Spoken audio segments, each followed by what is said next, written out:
ফিরলাম বিরতির পর।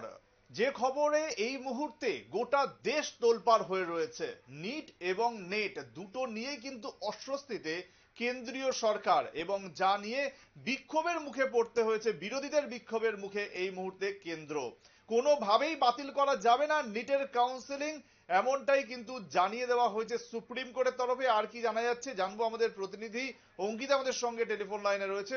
অঙ্কিতা, সুপ্রিম কোর্ট ঠিক কি জানিয়েছে? একদমই, দেখো, ডাক্তারি প্রবেশিকা পরীক্ষা নিট নিয়ে কিন্তু বিস্তর জল খোলা হয়েছে, দুর্নীতির অভিযোগ উঠেছে। ইতিমধ্যে দেখা গেছে নিটের প্রশ্নপত্র ফাঁসের বিষয়টি সামনে আসে।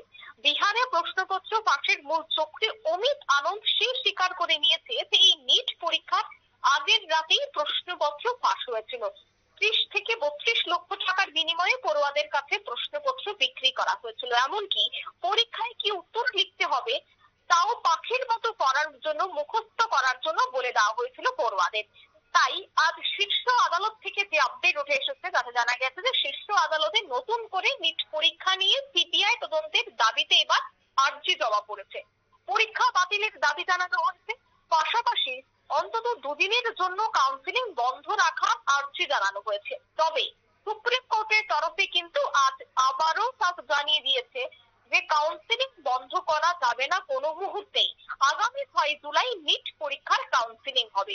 বিচারপতি বিক্রমনাথ এবং বিচারপতি SBN ভট্টির তিনি এবার শুনানিতে জানিয়েছেন যে এই এনটিএ থেকে নোটিশ জারি করা হয়েছে, তবে রিপোর্টে যদি গলদের উল্লেখ থাকে তবে কাউন্সিলিং বাতিল হতে পারে, এমনই কিন্তু ইঙ্গিত দেওয়া হয়েছে। অন্যদিকে গতকালই কেন্দ্রীয় শিক্ষা মন্ত্রকের তরফে নিট ও নেট ইউজিসি পরীক্ষা বাতিল নিয়ে বিবৃতি দেওয়া হয়। তাই কেন্দ্রের তরফে জানানো হয়েছে যে গোটা বিষয়ে তদন্ত করার জন্য বিশেষ কমিটি গঠন করা হয়েছে।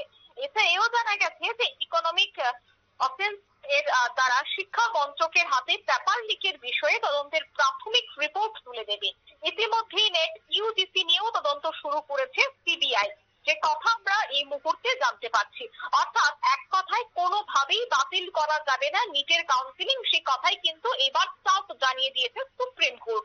যদিও এক প্রকার আশঙ্কা ছিল যে এই আর্জির পর হয়তো বা সুপ্রিম কোর্ট তার সিদ্ধান্তকে বদল করতে পারে বা সিদ্ধান্তের বদল আসতে পারে, কিন্তু না, দেখা গেছে যে শীর্ষ আদালত কিন্তু সরাসরি জানিয়ে দিয়েছে যে তদন্তের দায়িত্ব রয়েছে সিবিআই এর হাতে। অন্যদিকে এই আর্জি জমা পড়লেও পরীক্ষা বাতিল বা কাউন্সিলিং এর ক্ষেত্রে কোনো ধরনের বাধা আসবে না।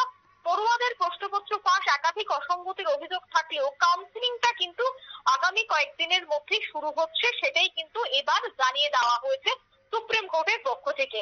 দেখো, নিট নিয়ে রীতিমতো বিভিন্ন জায়গা থেকে বিভিন্ন অভিযোগ উঠে এসেছে।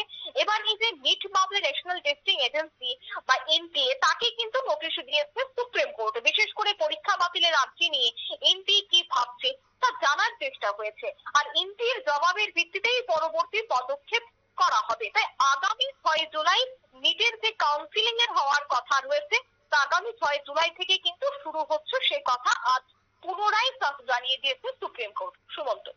ধন্যবাদ অঙ্কিতা। অঙ্কিতা বর্ধন আমাদের প্রতিনিধি আমাদের সঙ্গে এতক্ষণ লাইনে টেলিফোন লাইনে ছিলেন, এবং তিনি জানিয়ে দিলেন যে সুপ্রিম কোর্ট ঠিক কি জানিয়েছে। নিট নিয়ে কোনো রকম ভাবেই কিন্তু আর কোনো মানে যে একটা অলরেডি একটা নোটিশ দেওয়া হয়েছে সুপ্রিম কোর্টের তরফে, এবং জানিয়ে দেওয়া হয়েছে কাউন্সিলিং কোনো রকম ভাবেই কিন্তু বাদ দেওয়া যাবে না। আপাতত একটা ছোট্ট বিরতির সময়, তারপরে আবার ফিরে আসছি অন্যান্য খবর নিয়ে, সঙ্গে থাকুন।